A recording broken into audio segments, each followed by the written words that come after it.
Not much can prepare you for the audible and emotional onslaught of this album. Upon first listen, I was immediately ensnared and horrified, which is usually the making for a favorite album of mine. They garnered interest from their EPs and have truly delivered with this first LP. This uncompromising album is God's Country by Chatpile, which was released on July 29th, 2022. This harrowing experience exhibits homelessness, murder, suicide, drug addiction, and other modern-day horrors. Chatpile is a noise rock / sludge metal band from Oklahoma City. The city they're from is integral to their sound and identity. When recording their first songs in early 2019, they mass emailed each venue in their area to book shows. Despite a lively music scene, they were met with resistance stating, "Your songs are not welcome here." The band members use pseudonyms, which show some irreverence in contrast to their music's stark realities, with names such as Luther Manhole on bass guitar, Stin on guitar, Raygun Bush performing vocals, and Captain Ron on drums. Due to financial limitations, they have mentioned it is unlikely they will be able to leave for touring. Between being stifled by local venues and the isolation of the COVID pandemic, the suffocating city that trapped them has manifested into their sound. Each album cover captures the devoid, hopeless atmosphere of where they reside.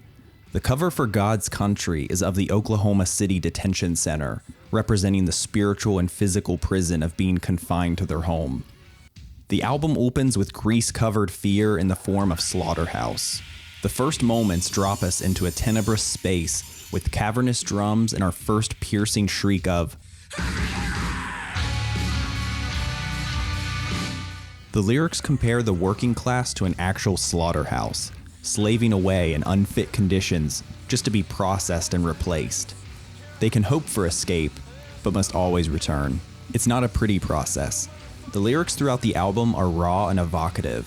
Numerous lines ceaselessly get under my skin, such as, "There's more screaming than you'd think," or "You never forget their eyes." The bass tone is perfect, sludgy and grimy. Its churning creates a sound as though impending doom is right around the corner. Their sound is doomy and groovy. There are no flashy solos or technical flair. The instrumentals provide methodical brutality, audibly representing barbarity. Little to no melody is to be found here. There is no comfort here. Welcome to God's Country.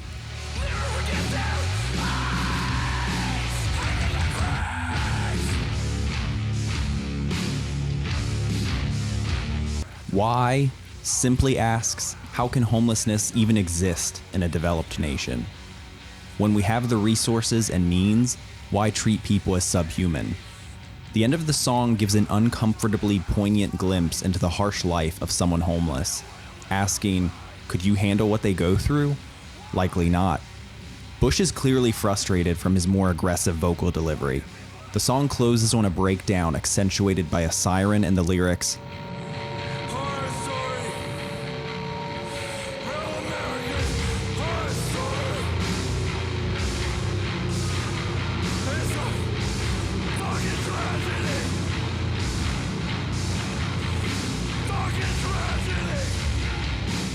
Pamela is the first stylistic deviation.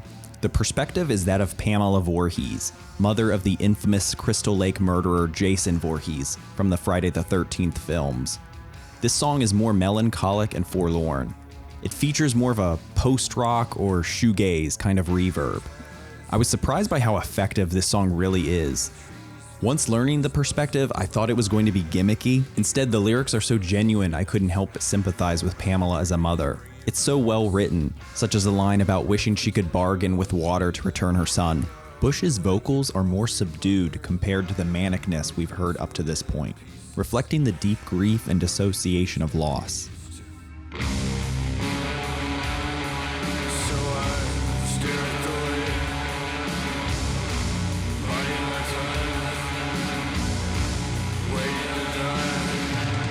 It's a very solid song that fleshes out the psyche of a character I never thought to investigate further. The song concludes with a mission to kill the wrongdoers and have their spilled blood pay for her son's return.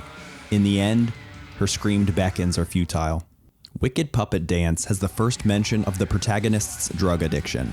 This storyline will be elaborated further into the album. So far, this song is faster and more crazed, more feverish. I assume the refrain is the fluid state of consciousness from being high.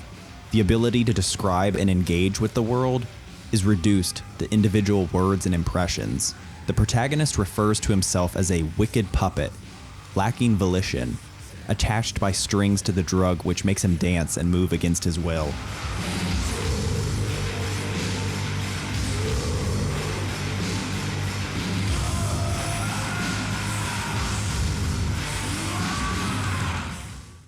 In an already unrelenting album, Anywhere still manages to be one of the most searing.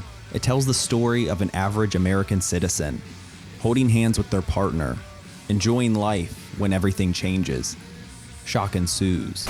A mass shooting has just occurred. The world has turned upside down. The sound that shatters reality. This could happen anywhere in God's country, in America. Halfway through, there is a slower passage. The violence has ended, but the nightmare continues. The protagonist must fight through their days and run.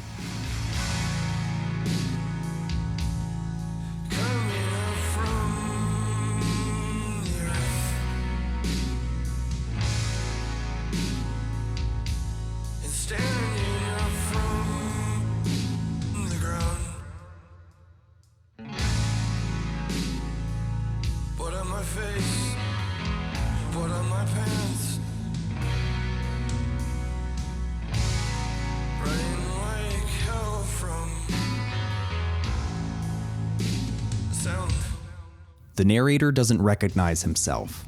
There's a hole in their personhood now. Their partner is killed. The line, "all matter finds a black hole," is such a vivid nihilistic description on how everything will end in the same way. Their worldview has been forcibly made bleaker. Survival's guilt sets in as branching thoughts grasp for what could have been instead of what is. The song ends with more pleading to stop it. Anywhere is a mournful, difficult listen. From what I infer, Tropical Beaches Incorporated seems to be about the narrator being at their wits' end with the rat race of life, endlessly pursuing more wealth and providing for their family to no avail, while also spiraling further into their drug addiction. There is more noticeable distortion in this song. It sounds fuzzy and crunchy. Narratively, it makes it harder to discern the person's thoughts. They've become burnt out. The plot mentioning a drug addiction continues from Wicked Puppet Dance. Their heroin addiction is hampering a happy life with the family. They don't have energy left for the family or career. The name itself, Tropical Beaches Incorporated, has a capitalist edge to it, taking something relaxing and sought after, like a vacation or retirement, and dangling it as a reward to spend your life pursuing. The ocean could represent tranquility, the envisioned life for the family. It is not within grasp, though. They're distant from their wife and kids as well. Just a man alone with his thoughts, feeling isolated. I was completely unaware of this context, but thanks to contributors on Genius Lyrics, here is much more significant detail. Unknown Concepts was the name of Don Lapre's credit repair business in the 1990s. New Strategies was the name of the company that would distribute Lapre's products. The parent company of New Strategies was Tropical Beaches. In 2011, Don Lapre was found dead in prison awaiting trial. Autopsy showed he had died after cutting his own throat with a razor blade.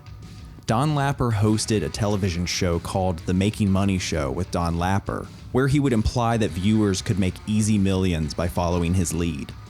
The people we see on TV and media sell us an inflated image of success, pressuring people to have unrealistic expectations for themselves. Some songs cut like a scalpel, and some hit like a sledgehammer. The Mask is the latter. I've somehow managed to get this far into the review without mentioning just how unhinged Bush's vocals are, but this is the song to showcase it. The vocals clearly are a standout aspect of the album. Adding to the unpleasant subject matters, the vocals sound frighteningly real and sell the concepts. The Mask is written from the point of view of serial killer Roger Dale Stafford, who murdered the Lorenz family and 6 employees of a sirloin stockade restaurant in Oklahoma. He acknowledged guilt to these, while his wife Verna implicated him in a total of 34 murders in 7 different states. As mentioned before, part of what sells the vocal delivery is how it doesn't sound like acting. It genuinely feels as though we are experiencing the skittish and deranged thoughts of these narrators. In this instance, he yells, "Line up the animals," with a little too much conviction for comfort. Dehumanization seems to be a theme throughout the album.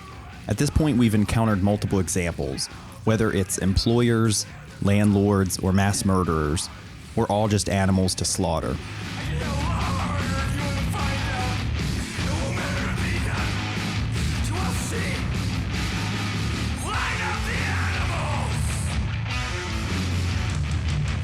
In case you needed a reason to jump ship from this album, I Don't Care If I Burn can act as a breaking point. It is a free-form spoken word song. Hear the lyrics in full. I don't think I'll play a sample from this one. You can check it out at your own discretion. The only sounds heard are bush, an ever-present threatening thumping sound, and duct tape being unfurled. The song is about breaking and entering to exact revenge on someone.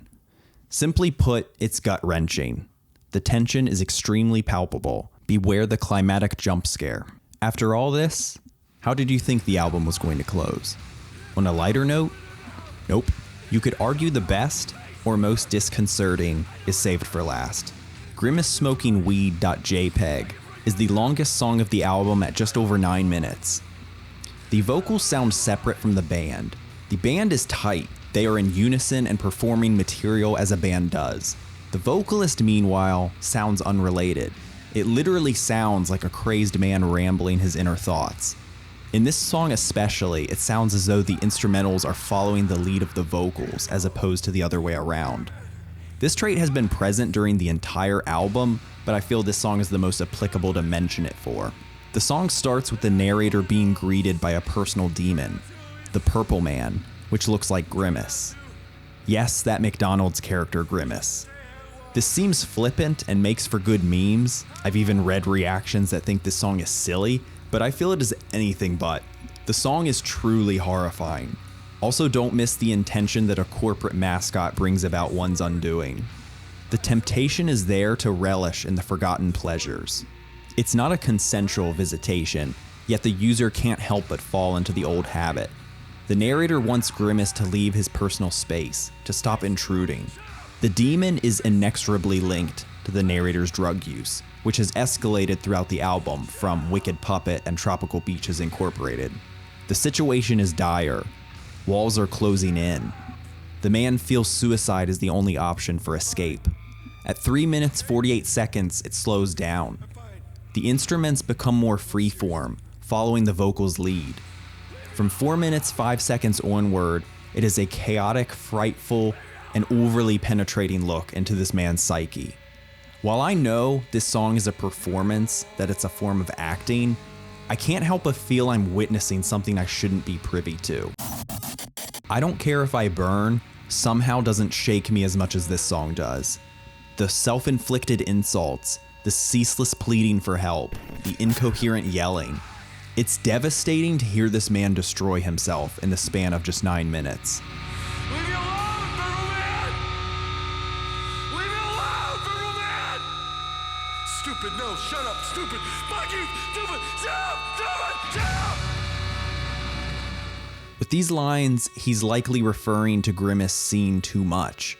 But this feels like the fourth wall breaking to me. I feel like I, the listener, am being addressed. That I'm observing a man at his lowest point and I really shouldn't be here. It's one of the most vulnerable moments I've ever had with an album. You weren't supposed to see this! You weren't supposed to see this! At 6 minutes 42 seconds, we are inside this man's world and it is ending. The scope is small within the confines of a room, but the magnitude feels gargantuan. A man's individualized apocalypse. I don't want it, but here it is!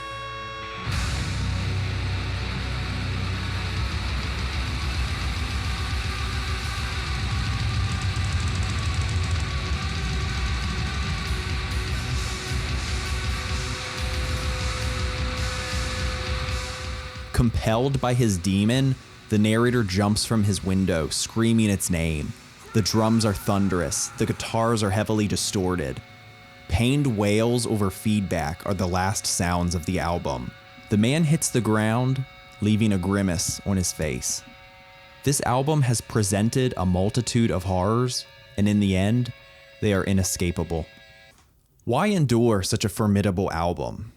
Most of my fascination is morbid. The stories and its delivery is so visceral and unrestrained. The musicianship is top-notch. The instrumentals are crushingly heavy.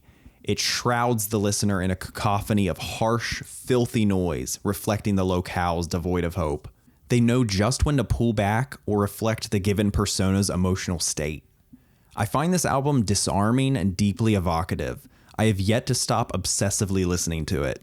The name Chat Pile is also specific to Oklahoma. During World War I, half of America's ammunition came from Pitcher, Oklahoma. Currently, it remains as a ghost town with upwards of 200 feet tall heaps of contaminated gravel known as chat piles. Their namesake is a terrifying embodiment of cancerous shit brought to the surface that should have been left buried deep below. Chat Pile unflinchingly displays these horrid stories, not to glorify them, but because they are real. They are the symptoms of a deeper rot, the unchecked and poisoned spirit of a country. It's a horror story. A real American horror story.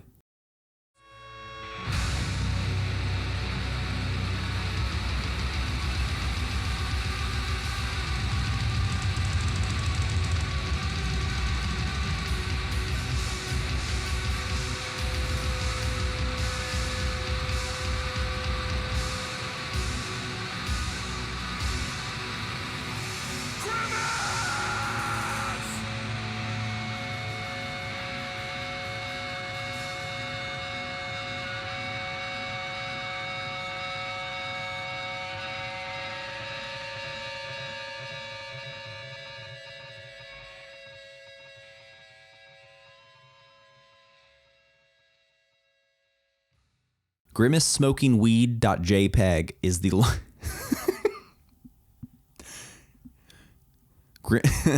that is such a good name.